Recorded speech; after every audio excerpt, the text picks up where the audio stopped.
Back in the days, before I had COVID, I used to do stuff like this. I used to come to the park just to check what people do in the park. You can see young people over there riding bicycles, and some people just come to the park and sit down and read.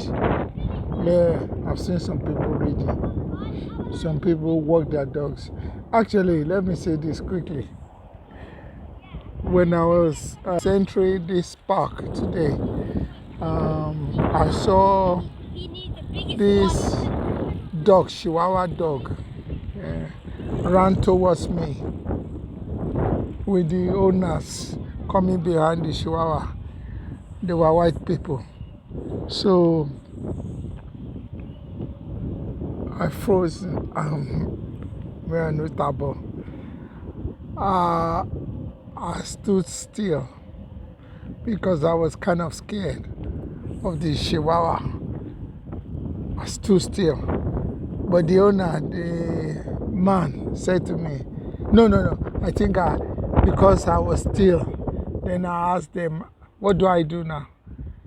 The owner said to me, no, he just come to say hello to you.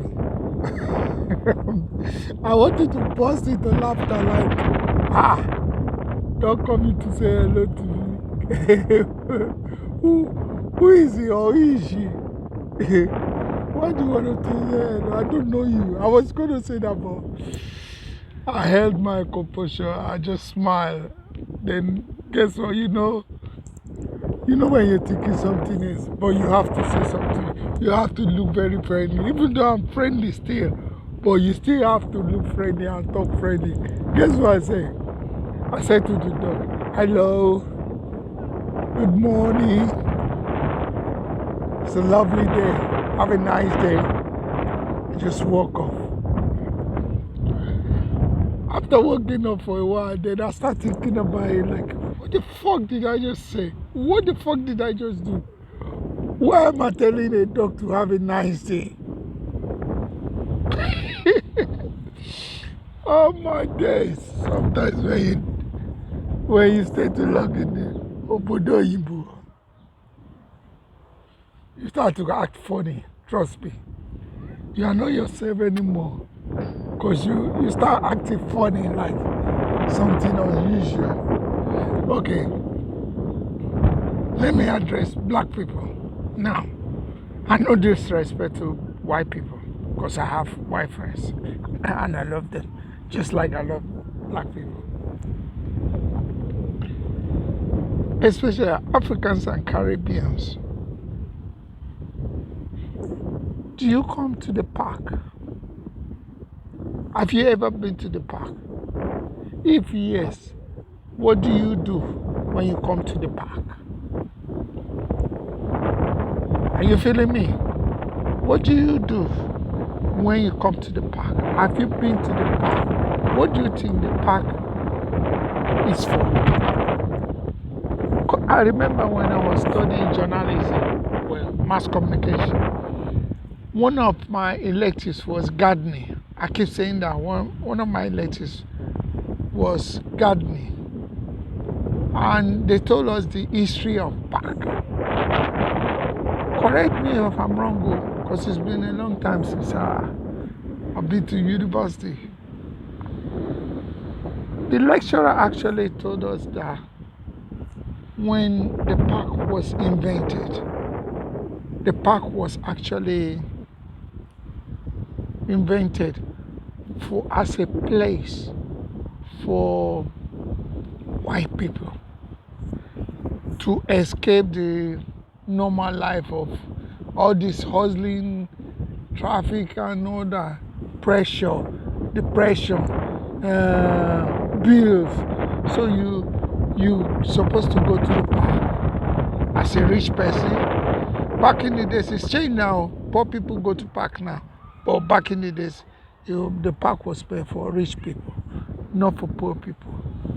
So you can go to the park and they just relax.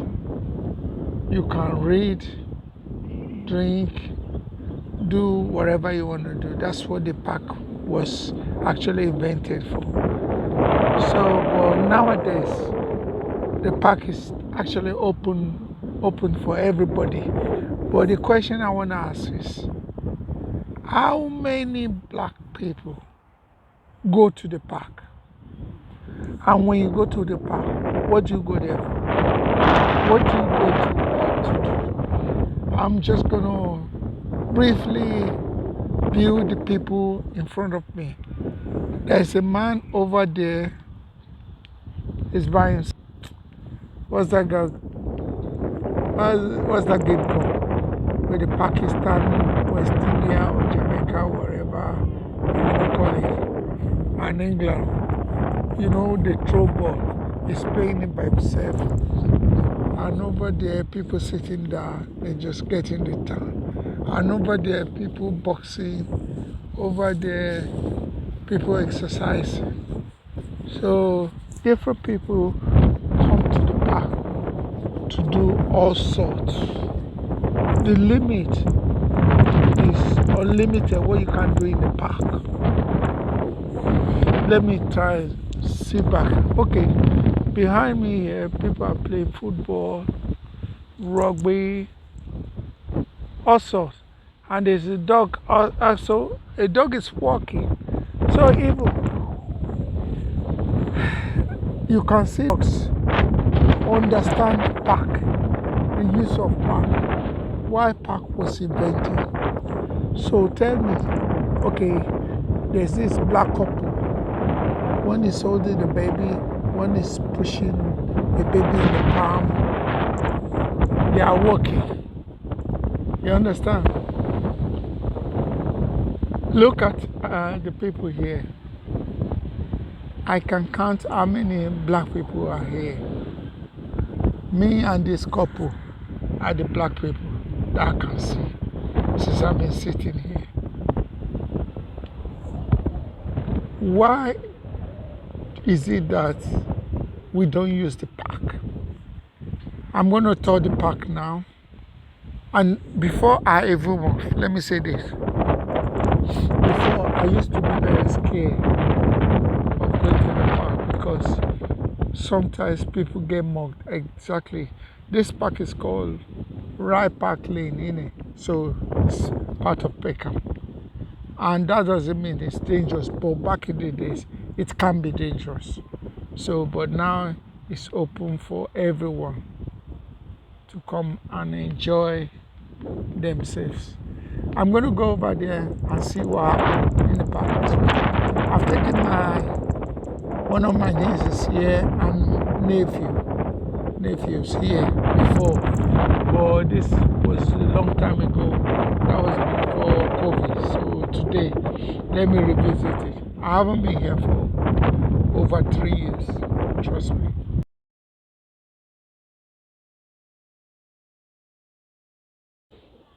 Okay, I'm back now.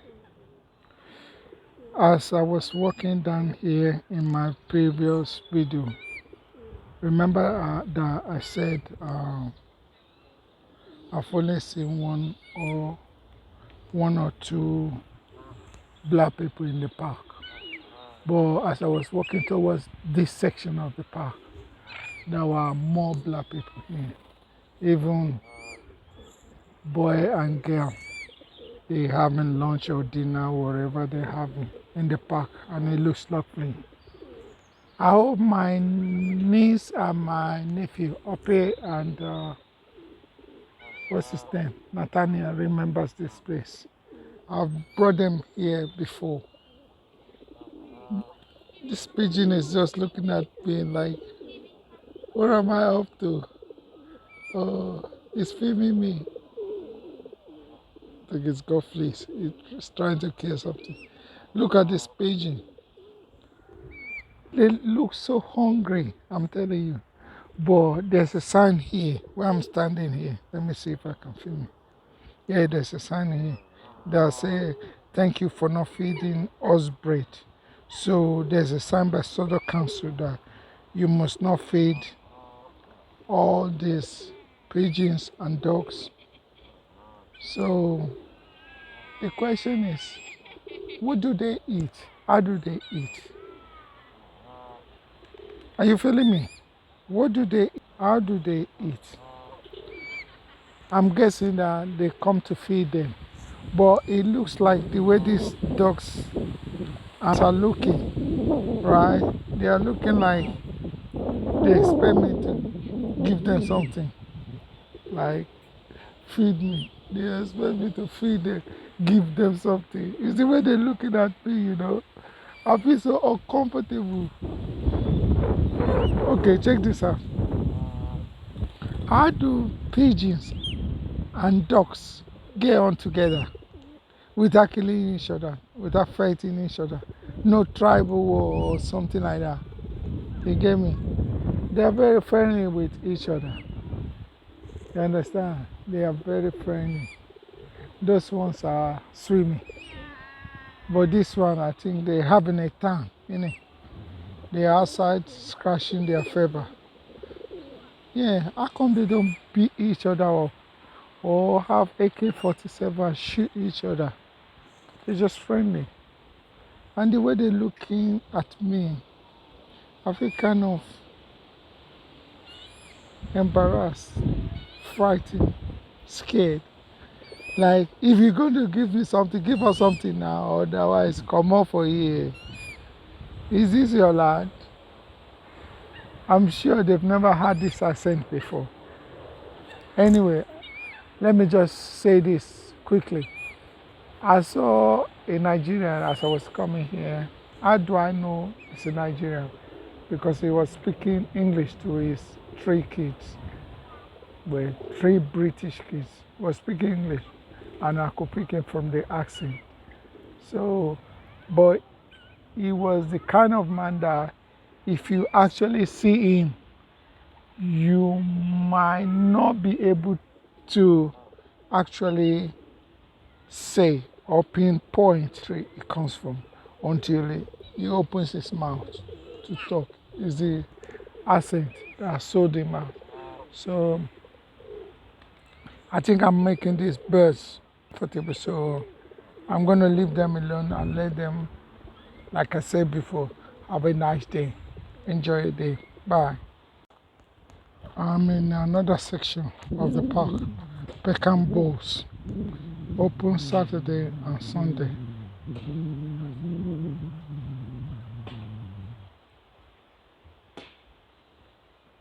Peckham Bowls.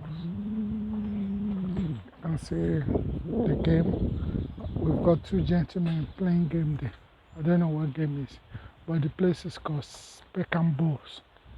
Maybe I should register. Or what do you think? Maybe I should register.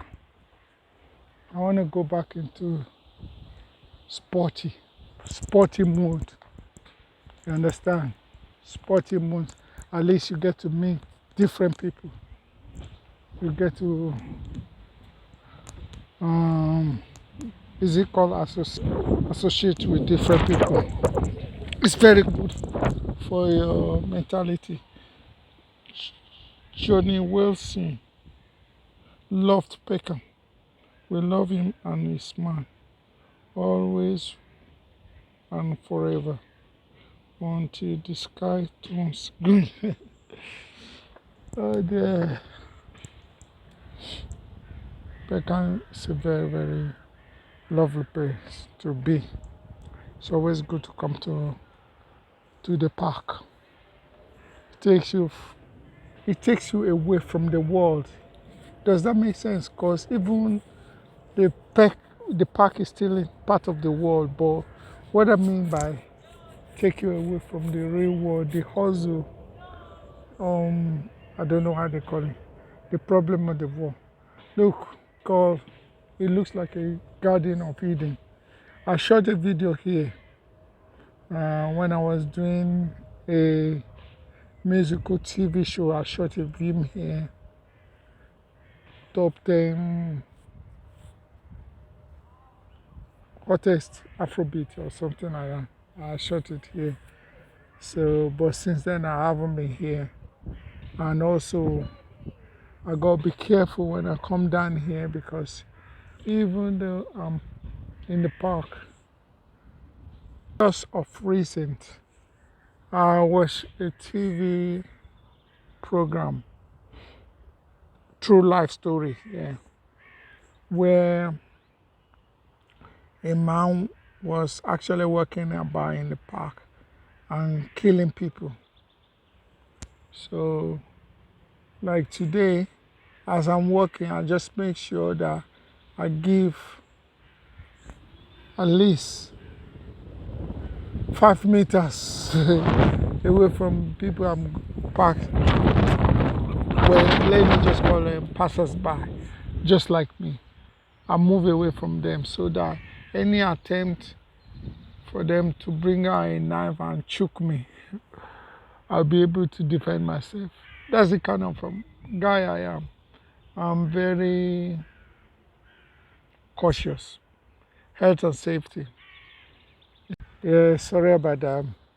My recording was rudely interrupted by all these people. I don't want to mention what country they come from.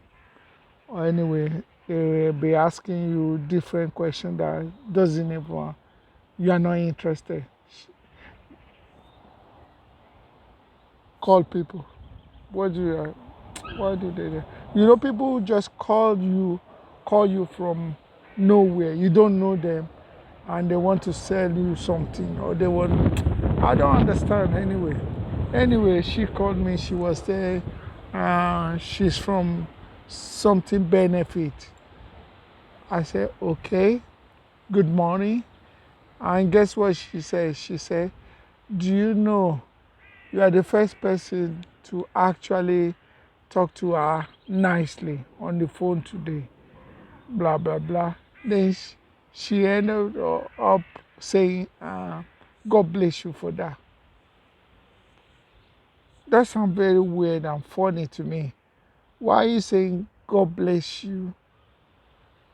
One, when I'm trying as much as possible not to be rude. Why are you saying God bless you to a stranger just because I answered your phone? From that moment, yeah, she mentioned God bless you. She even laughed. I didn't laugh because I find it very strange for her to say God bless me just because I answered my phone. And she said I was the only person that wasn't rude to her. Anyway, then I said, okay, it's okay. How can I help you? Then she went on, we are from benefits, blah, blah, blah, blah, blah, blah, blah, blah, blah. From that moment, I knew she's either a fraudster or she wants to sell me something. Guess what? As I was going to press red, she pressed it first. I was just laughing. I was planning to actually cut my phone from her, but she actually cut it first. And you know, I answered number of people, the phone number of people that I recognize, not the people that I don't recognize. Even if you're my old time friend and I don't recognize your number, I don't call you back and I don't pick up my phone. So this girl, she shot herself in the foot. She cut the phone off. I was just laughing. Anyway, I'm going to go to the next section of the park and then proceed to where I intended to go when I left home, which was to actually charge my gas. And then after that, I think I'm feeling hungry. I'm due for lunch. Yeah, I'm gonna go for lunch now. And what am I having? I'm just going to Subway to get some healthy food, like tuna sandwich with salad. I'll see you shortly.